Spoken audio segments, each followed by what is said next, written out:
సోదరులు చిల్పూరి రాజమల్లయ్య గారికి వార్డు సభ్యులుగా పోటీ చేస్తున్న అభ్యర్థులకు అందరికీ పేరు పేరున నా హృదయపూర్వకమైన నమస్కారాలు తెలియజేసుకుంటున్నా. రాజమల్లయ్య గారు సర్పంచ్ అభ్యర్థిగా పోటీ చేస్తున్నారు. కాంగ్రెస్ పార్టీ బలపరుస్తున్నది. రాజమల్లయ్య గారితో పాటుగా వారి ప్యానెల్లో ఉన్న వార్డు సభ్యులందరినీ కూడా మీరు ఆశీర్వదించి గెలిపించాలని చెప్పి ఒక నిమిషం ఆగి మీతో మాట్లాడాలని చెప్పి నేను పోతూ మీ గ్రామంలో ఆగడం జరిగింది. రాజమల్లయ్య గారు గతంలో కూడా సర్పంచ్గా పనిచేశారు. వారికి చాలా అనుభవం ఉన్నది. కమ్మరిపేట గ్రామ సమస్యల పైన పరిపూర్ణమైన అవగాహన ఉన్నది. రేపు ఈ గ్రామాన్ని ఎట్లా అభివృద్ధి చేసుకోవాలి, ఈ గ్రామానికి నిధులు ఎట్లా తెచ్చుకోవాలనే ఆలోచన వారికి ఉన్నది. తప్పకుండా వారి నాయకత్వంలో మనం గ్రామాన్ని అభివృద్ధి చేసుకుందామని చెప్పి ఒకే మాట చెప్పాలనుకుంటున్నా. రాష్ట్రంలో కాంగ్రెస్ ప్రభుత్వం ఉన్నది, ఎంపీ గారు ఉన్నారు, ఎమ్మెల్యేగా నేనున్నాను.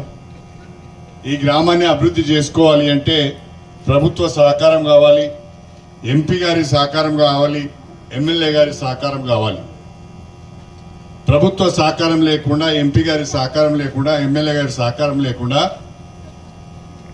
అభివృద్ధి చేయడం చాలా కష్టమవుతుంది.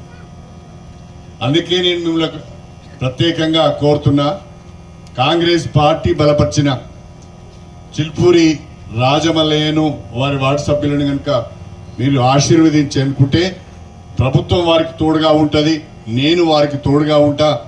నేను రాజమల్లయ్య కలిసి గ్రామాన్ని అభివృద్ధి చేస్తామని చెప్పి నేను ఈ సందర్భంగా తెలియజేసుకుంటున్నాను. మనం తప్పిదారి వేరే పార్టీకి వేస్తే, వేరే వ్యక్తికి కనుక మనం ఓటేస్తే ఈ గ్రామానికి ఉపయోగం ఉండదు. వేరే పార్టీ అభ్యర్థి ఒకవేళ సర్పంచ్ గెలిస్తే ఆయన ఎక్కడికి పోవాలి? ప్రభుత్వం వాళ్ళది కాదు, ఎమ్మెల్యే వాళ్ళ మనిషి కాదు.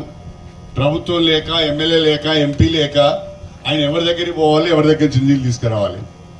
కాబట్టి గ్రామం అభివృద్ధి ఆగిపోతుంది.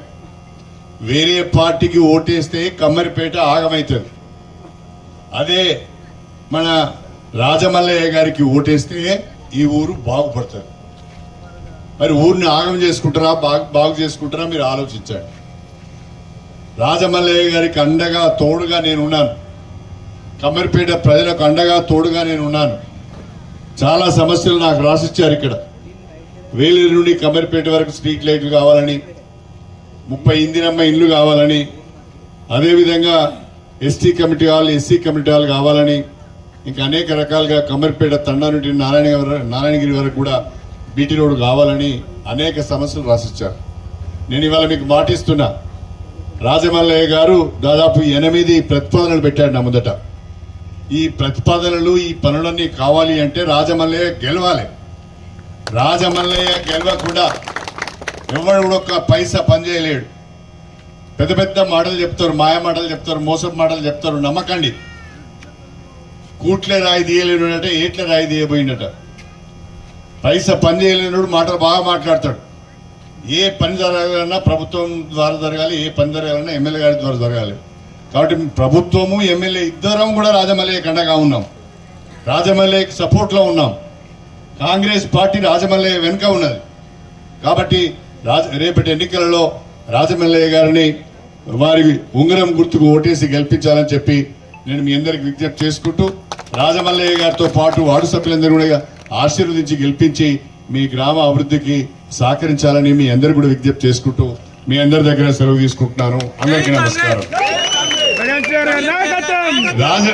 రాజమల్లయ్య గారి ఉంగరం గుర్తుకే, రాజమల్లయ్య గారి ఉంగరం గుర్తుకే, రాజమల్లయ్య గారి ఉంగరం గుర్తుకే, రాజమల్లయ్య గారి ఉంగరం గుర్తుకే.